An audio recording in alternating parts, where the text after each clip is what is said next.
బర్నీ గారిని గారి స్ట్రాటజీని మనం తప్పు పట్టకూడదు. 'బిగ్ బాస్' గేమ్ అన్న తర్వాత ఎవరి స్ట్రాటజీ వాళ్ళకుంటుంది.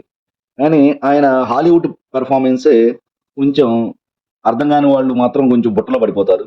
కరెక్ట్‌గా గమనించి అర్థం చేసుకునే వాళ్ళకి అంటే బర్నీ గారికి చాలా ఆయన కాన్ఫిడెన్స్ ఏందంటే చాలా మందికి నా అంత స్ట్రాటజిక్‌గా ఆలోచించరులే అనే ఉద్దేశంతో తన యొక్క ప్లాన్ ఎగ్జిక్యూట్ చేశారు. సో, తనూజ గారు నాకు సపోర్ట్ చేయకపోయినా నేను తనూజాకే సపోర్ట్ చేస్తున్నాను. సో, ఆమె ఎప్పటికి బాగా ఎమోషనల్ అయిపోయి "నువ్వెప్పటికి నా డాన్" అని చెప్పేసి ఎమోషనల్ అవ్వటం. సో, కామన్ ఆడియన్స్ అంతగా స్ట్రాటజీస్‌ని పట్టించుకున్న వాళ్ళైతే బుట్టలో పడిపోతారు. కానీ అక్కడ బర్నీ గారి స్ట్రాటజీ ఏంటంటే, తనూజ గారికి ఇస్తే తనకి అడ్వాంటేజ్ అవుతుంది.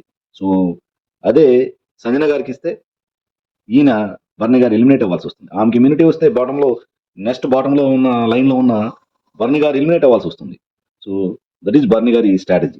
స్ట్రాటజీని మనం కామెంట్ చేయకూడదు గానీ, ఫాల్స్ ఎమోషనల్ డైలాగ్స్‌ని మనం తప్పుపట్టాలి.